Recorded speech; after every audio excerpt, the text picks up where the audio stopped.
sesi kedua. Right? Saya suka buat sesi ni bersambungan sebab tak ada masa. Bila ada masa ni saya fokus terus buat sebab banyak tajuk lagi kita nak buat, banyak benda kan. Benda ni untuk diberi manfaat lah insya-Allah pada kita semua insya-Allah. Khususnya pada orang mengalami masalah kesihatan, sakit insya-Allah. Kita gunakan diet dan pemakanan untuk merawat penyakit kita. Ni yang utama Diet dan pemakanan sebagai kaedah yang utama, rejim, protokol dan juga sebagai penawar juga. Bila betul kaedahnya dan juga makanan yang kita ambil tu makanan yang berkualiti, yang mengandungi zat makronutrien dan mikronutrien yang seimbang, kalori dan antioksidan yang seimbang dan juga antinutrien kita dah minimumkan kandungan dia dalam makanan berasaskan tumbuhan, dan kita ambil makanan berasaskan haiwan yang terbaik, yang berkualiti, dan macam mana caranya kan, dan jenisnya semua kita dah bincang dalam video yang lepas. Alright. Dan makanan apa yang mudah untuk diserap, kita dah bincang juga kan sesi yang lepas. Jadi sekarang kita nak bincang pasal penyakit batu karang. Sebelumnya ada orang minta leaky gut kemudian sebab saya tengah dah orang kata fully occupied dengan anti-nutrient dan ada kaitan dengan batu karang yang disebabkan oleh kalsium oksalit.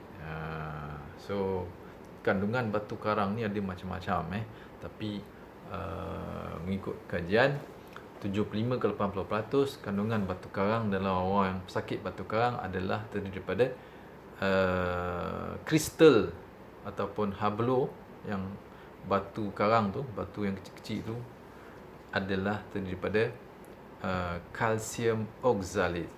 Kan, oksalit kita dah belajar tadi, kita dah bincang tadi, adalah sejenis antinutrien dalam makanan berasaskan tumbuhan kan. Alright. Dia ada juga batu karang, dia ada banyak elemen-elemen lain. Magnesium pun ada, apa lagi dan juga asid urik. Ini orang ada gout, asid urik tinggi, dia pun boleh membentuk atau menimbulkan, mengenapkan uric acid yang tak terlarut. Tak terlarut jadi kristal, membentuk batu karang dalam buah pinggang kita. Sebab asid urik akan dikumuhkan melalui buah pinggang, termasuk juga oksalit. Oksalit kalau kita makan banyak sangat, dia akan dibuang melalui buah pinggang, dan bila dia bertindak balas atau bergabung, mengikat kalsium, maka bagi setengah orang yang sensitif akan membentuk batu karang. Yang ini kita nak bincang So kita nak bincang hari ni pasal batu karang kalsium oksalit saja. Batu karang disebabkan asid urik, gout tu sesi akan datang pula Jadi untuk merawat batu karang kalsium oksalit kan, dia ada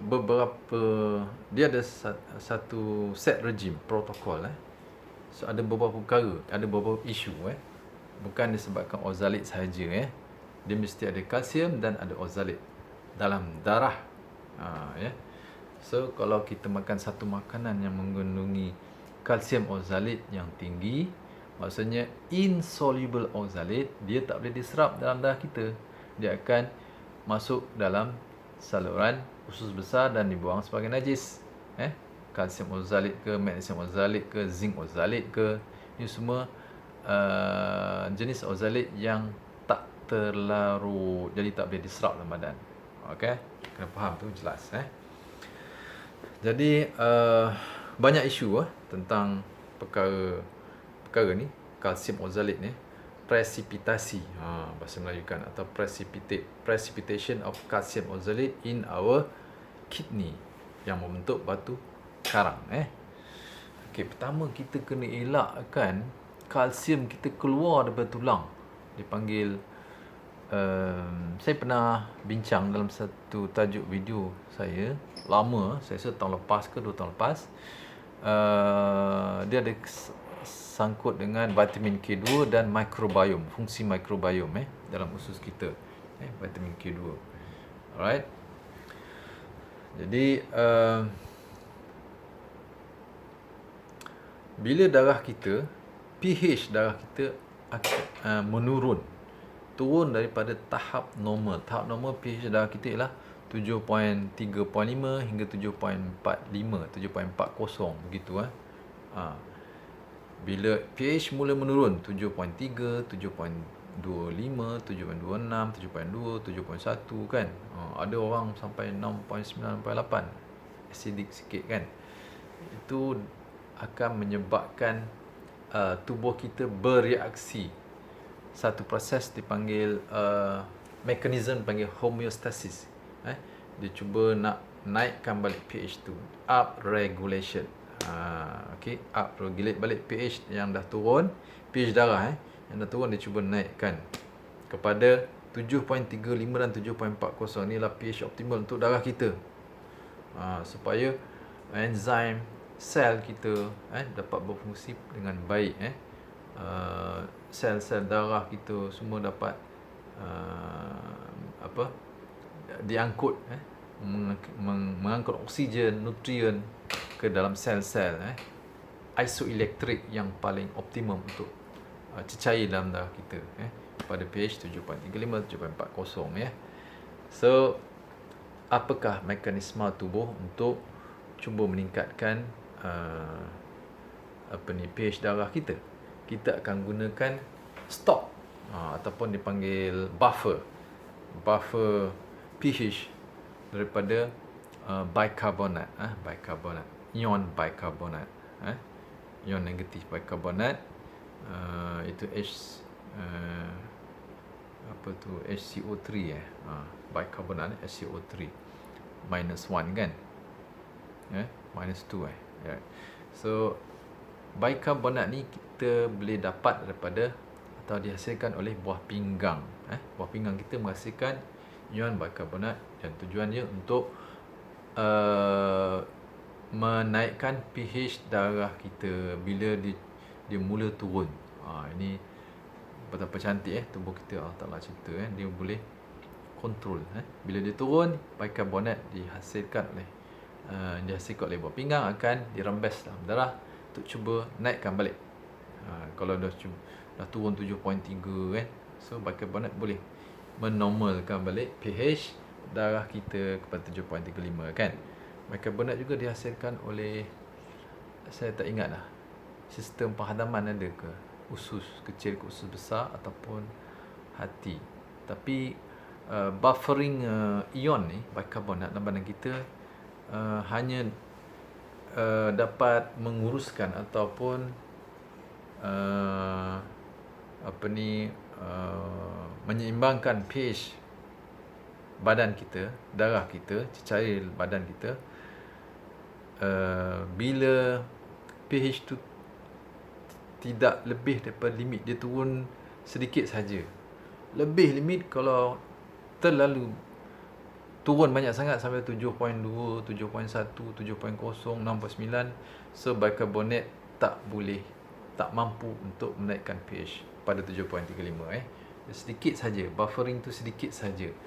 Saya tak pasti berapa angka 7.3 ke 7.25, 7.2 masih boleh ke buffering daripada bicarbonate dalam badan kita. So bila bicarbonate buffer dah tak mampu untuk menaikkan pH kepada tahap normal 7.3, 7.4, maka kita akan menggunakan stok daripada mana? Stok kalsium daripada tulang, yang main, yang utama sekali tulang. So berlakulah mobilisasi kalsium ataupun dipanggil resorption, calcium resorption. Kalsium akan daripada tulang kan masuk dalam darah. So maksudnya kita mengambil stok kalsium pada tulang kita. Jadi tulang kita makin kurang padat, makin lemah. kan, makin lemah lah kalsium keluar daripada tulang kita kan. Dia ambil kalsium, badan kita ambil kalsium daripada tulang dan masuk dalam darah, dan tujuannya untuk menaikkan pH darah kita yang tak mampu dinaikkan oleh buffer bicarbonate tadi. Ini satu masalah besar.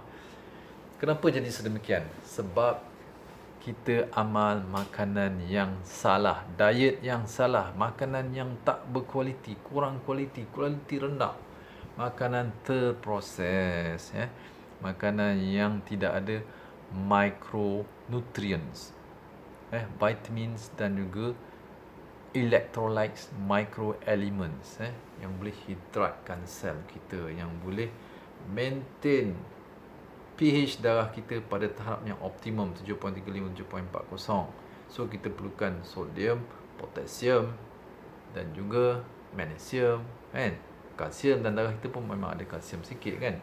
Tapi kalau tak cukup, dan kita terpaksa ambil stok kalsium pada tulang kita. Ini yang akan jadi masalah. So bila kalsium banyak dalam darah, lepas tu kita kalsium yang dikeluarkan daripada tulang akan maksudnya meningkatkan kalsium dalam darah. Jadi dia akan precipitate atau terenap pada tisu-tisu lembut, soft tissue kita. Tisu lembut ni termasuk dinding saluran darah bahagian dalam, endothelial cell, dalam pembuluh darah kita bahagian dalam. Dia boleh precipitate kat situ kalsium, ataupun dia boleh pergi dekat sendi-sendi kita, lutut, dan dia mendap dekat situ, jadilah sakit lutut, arthritis. Dia boleh mendap dekat cervical, dekat vertebra, permukaan faset antara vertebra, jadilah kita sakit tengkuk, apa benda tu, apa dipanggil, saya tak ingat dah, dan juga sakit tulang belakang bahagian lower lumbar kan, sakit tulang belakang. So dia boleh terenap di bahagian vertebra tulang belakang kita, dan ini menyebabkan keradangan, keradangan, dan juga boleh terenap di bahagian buah pinggang kita, ginjal, dan bila ada oksalit yang cukup, maka terbentuklah presipitasi kalsium oksalit kristal, hablo-kalsium oksalit, terjadilah batu karang. Batu karang dalam buah pinggang boleh merosakkan, meradangkan buah pinggang, melukai, mencederakan tisu buah pinggang kita kan, buah pinggang. So bagaimanakah cara kita nak mengelak dan reverse? Kalau dah kena reverse, kena rawat lah batu karang kan. Jadi kita kena elak semua makanan refined foods yang tak ada micronutrient tadi, yang tak ada mineral, elemen mineral. Yang tak ada elemen mineral tu bukan sodium. Kalau kita makan garam putih, sodium saja, itu akan membantu mempercepatkan lagi pertumbuhan kalsium oksalit, batu karang dalam buah pinggang. Dan makan banyak pula, makan ikan masin lagi, kicap masin lagi, apa lagi, makan chicken dish, twisties tu, keropok-keropok kan, semua yang masin-masin semualah kan. Lepas tu lauk dekat kedai kita makan, ajinomoto, sodium lagi kan. Ini yang sodium semata-mata, ini akan mempercepatkan proses presipitasi kalsium oksalit kristal batu karang. So kurangkan pengambilan garam, especially garam putih. Garam kena kurang dalam makanan. Yang kedua, kurang atau elak. Sebelumnya elak lah. Kalau tak boleh, tak mampu kerja dekat luar, kat office kan, kilang, dan terpaksa ambil, kita kurang, minimalkan makanan terproses. Makanan terproses ni maksudnya makanan yang tak ada zat mikronutrien, bukan makanan whole foods lah. Gitu So kita makan nasi, kita ambil sayur sikit kan, makan buah sebelum makan nasi kan. Lepas tu kurangkanlah makan di luar kan. Kita makan sikit, kalau boleh kita ikat perut sikit lah kan, tapi jangan sampai tak ada tenaga pula nak kerja kan. Jadi bila kita amal makan whole foods alam seimbang, kita hanya perlu makan 2 kali, 3 kali, 3 kali setengah aja sehari. Kita cukup tenaga, takkan hypo tenaga kita tak habis sebab kita punya tahap gula darah kita stabil. Tak ada fluctuate. Glucose spike, tidak berlaku insulin spike. Ini faktor penting kita dah bincang dulu macam mana nak menstabilkan paras gula dalam darah kita. Kita kena ambil makanan berkanji, berkarbohidrat yang whole foods, yang mengandungi GI yang rendah. Itu kita dah bincang termasuk beras parboil. Tapi kat luar kita tak boleh makan beras parboil. Dan yang paling penting ialah makanan-makanan yang boleh mengganggu metabolik kita, especially daripada makanan proses, daripada minyak-minyak sayuran yang dah diubah suai, yang diproses secara RBD, refined vegetable rice, kan? Itu makan bergoreng lah. Kita punya minyak masak kan, RBD oil ni, dan goreng. Ini satu. Yang kedua, margarine, shortening, trans fat, kan? Dan termasuk juga emulsifier. Ini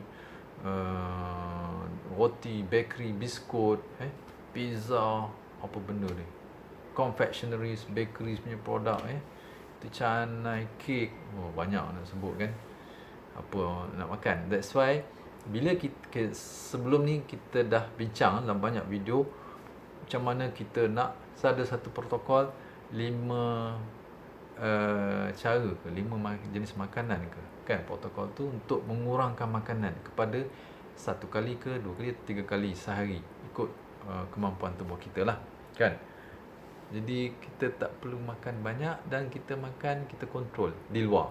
Kat rumah baru kita makan makanan yang whole foods, whole foods yang seimbang dari segi zat micronutrients dan makro dan micronutrients, barulah kita akan tak ada nak makan ni kerja kan, sekejap nak mengunyah keripik, keropok, makanan-makanan segera, makan proses, makanan burger, hot dog, sausage, ini semua tak boleh, tak boleh.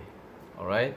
Dan makanan yang mengandungi GI yang tinggi, GI yang tinggi, dan juga makan yang mengandungi residu racun glyphosate ni pun juga masalah, sebab dia boleh block kita punya penyerapan minerals. Mineral block. So bila darah kita turun pH disebabkan kita ambil makanan-makanan yang terproses, highly refined processed foods. Inilah punca utama kepada penurunan pH darah kita. Jadi lebih acidic, kurang berakali. Itu punca utama. Makanan terproses yang mengandungi bahan kimia, bahan aditif kimia, kan kita sebut bahan aditif kimia itu pewarna, perasa, pewarna steroid, termasuk emulsifier, dan juga termasuk minyak-minyak sayuran yang telah diubah suai, margarine, shortening, trans fat, dan juga minyak-minyak RBD, dan juga makanan bergoreng, tambah sekali minyak yang dah hitam-hitam gelap kan. Tak kira lah minyak apa pun, minyak yang paling stabil dunia pun kalau dah hitam, dia dah dikira tak sesuai untuk dimakan. Itu terlalu banyak bahan bertoksik dan menyebabkan makanan kita tidak boleh diserap. Itu satu lagi, bukan anti-nutrien dalam makanan baksa tumbuhannya, tapi makanan bergoreng juga boleh mengurangkan penyerapan nutrien ke dalam badan kita, dalam darah. Sebab berlakunya polymerized triglyceride, minyak tu berlaku proses pempolimeran dan dia menyeliputi makanan dan juga dinding usus kita kan, perut. Jadi makanan kita tak dapat dihadam dengan sempurna kan, Masya Allah. Okay. So ini semua faktor-faktor menyebabkan gangguan-gangguan metabolik, gangguan transportasi, pengangkutan nutrien-nutrien, elektrolit semua kan, yang menyeimbangkan mekanisme homeostasis untuk menyeimbangkan pH dalam darah kita dilakukan oleh electrolytes, sodium, potasium, magnesium, kalsium, chloride, semua ni kan.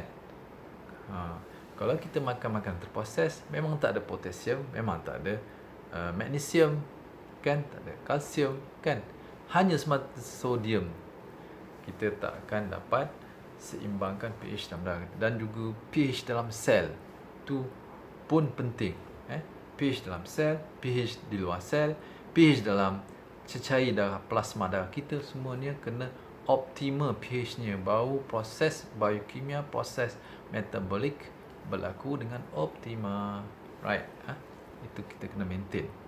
Sebab tu kita tak boleh makan makanan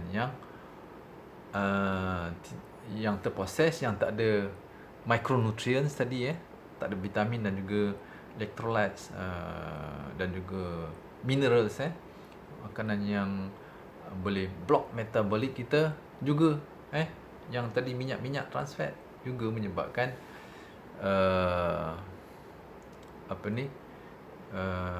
pengangkutan nutrien, gula dan nutrien masuk dalam sel terganggu, tergugat, terjejas, dan ini menyebabkan dan juga pembentukan, penimbunan penghasilan radikal bebas yang berterusan, kan, dan berlebihan yang boleh menyebabkan kerosakan sel. Bila metabolisme dalam badan kita, dalam sel, berlaku untuk menghasilkan tenaga, pembakaran kalori menghasilkan tenaga, akan menghasilkan asid juga, dan asid ni perlu dinetralkan oleh electrolytes, tu mineral. Potasium akan masuk dalam sel, kan, potasium, zinc, apa lagi, potasium, zinc, magnesium, kan, so masuk dalam sel. Itu dia nak neutralkan pH dalam sel. So di luar sel maintain sodium, kan. Ada juga potasium sebenarnya, ada potasium, tapi dia paling tinggi di dalam sel. So kerja ni semua, homeostasis, keseimbangan electrolyte ni semua supaya pH dalam sel, cecair antara sel dan cecair plasma dalam darah, kan, dibuat oleh electrolyte ni. Kalau makanan kita tak ada bekalan electrolyte, macam mana kita nak maintain pH dalam darah kita, dalam sel kita, kan, dan juga cecair antara sel. Betul? Itu dia punya konsep, kan.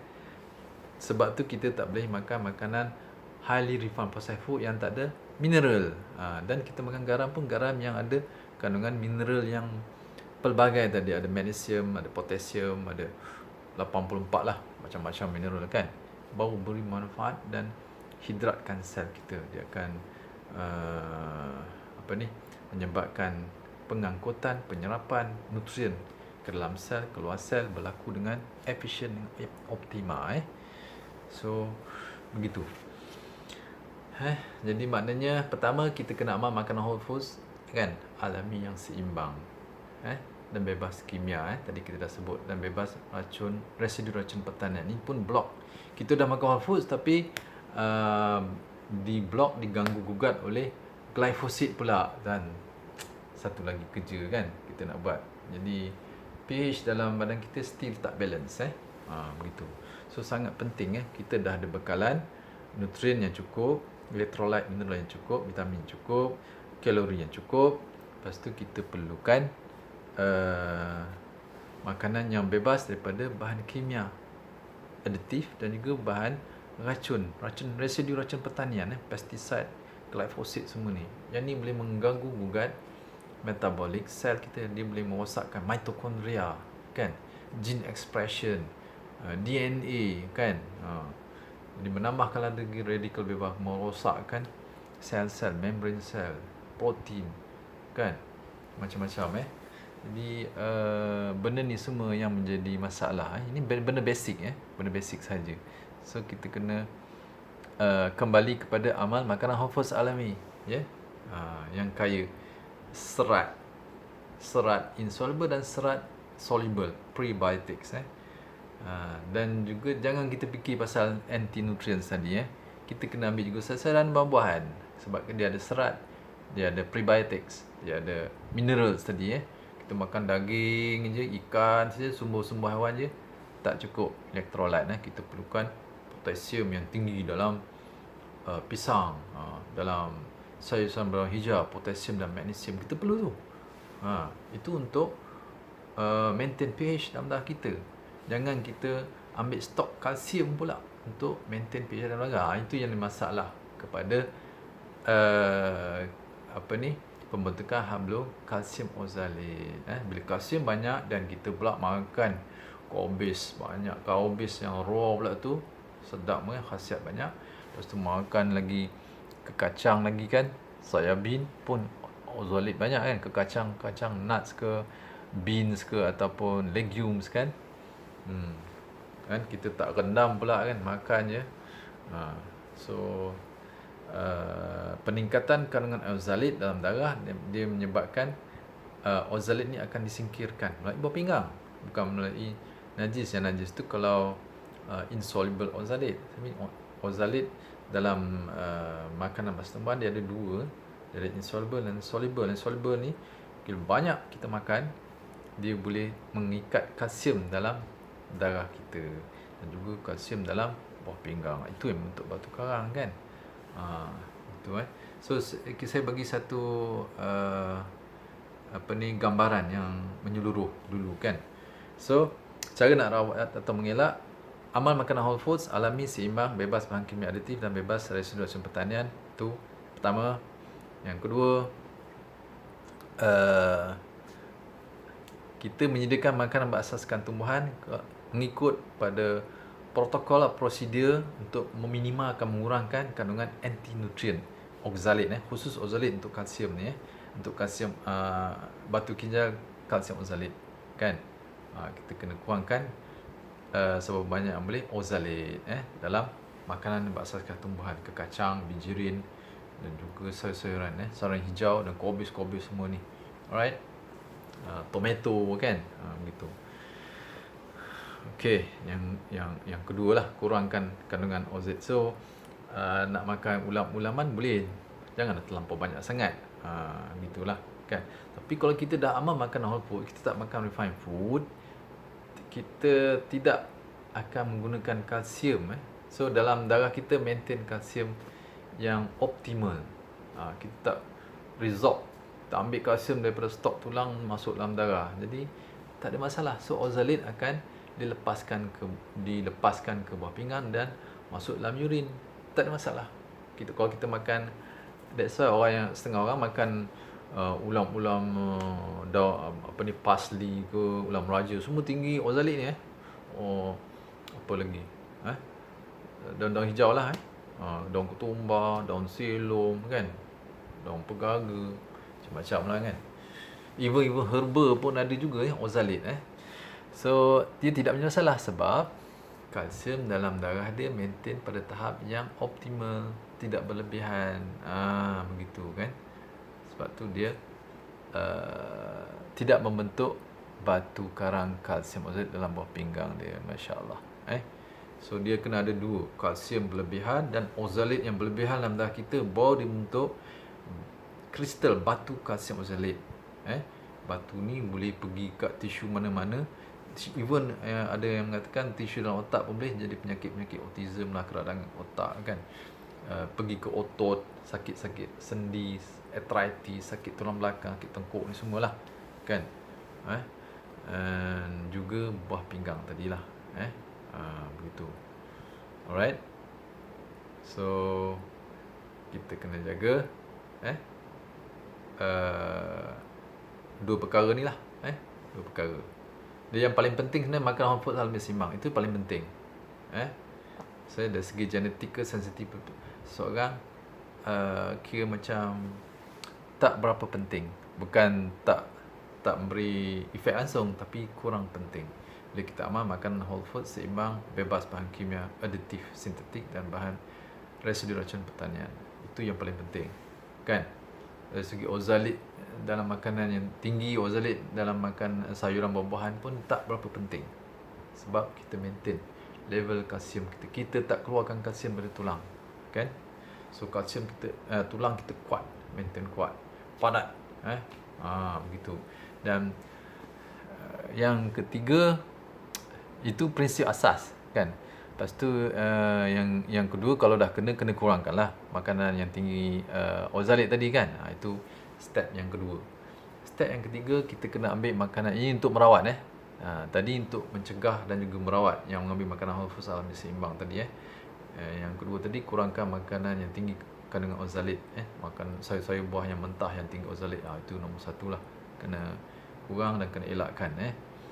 Yang ketiga, ini bagi orang dah ada batu karang.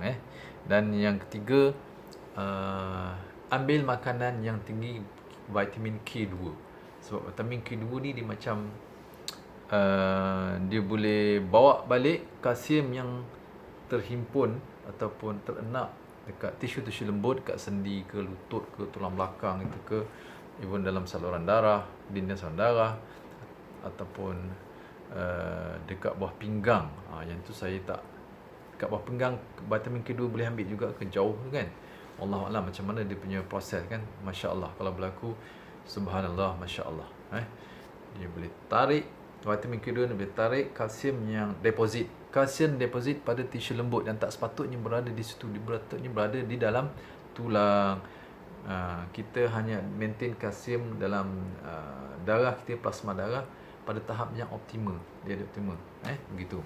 So bila kalsium keluar daripada tulang, dia mesti tahap optimal. Jadi bila kalsium tinggi je detect kan, switch otak kita detect, dan kalsium cepat-cepat deposit dekat tisu-tisu lembut dengan adanya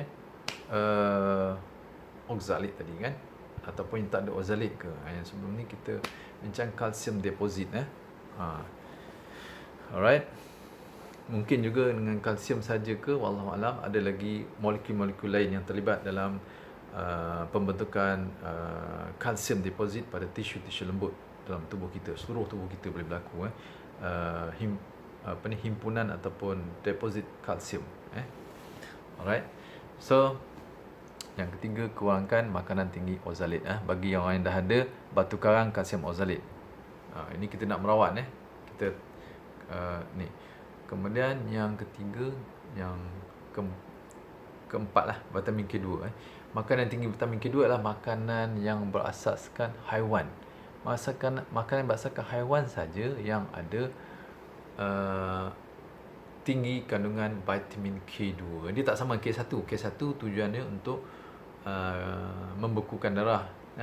Diperlukan bila dah kulit kita luka, darah kita stop keluarkan darah, bleeding bila darah membeku. Ini fungsi vitamin K1 untuk pembekuan darah bila kita luka. Jadi stop lah, tak ada darah keluar je sampai kering darah kan. Okay, so vitamin K2 lain. Vitamin K2 tadi fungsi dia untuk menarik kalsium deposit pada tisu-tisu lembut masuk dalam darah, dalam tulang balik. So mengelakkan osteoporosis dan juga mengelak keradangan pada tisu-tisu lembut, dan juga batu karang. Batu karang yang berlaku dalam ginjal, bawah pinggang kita. So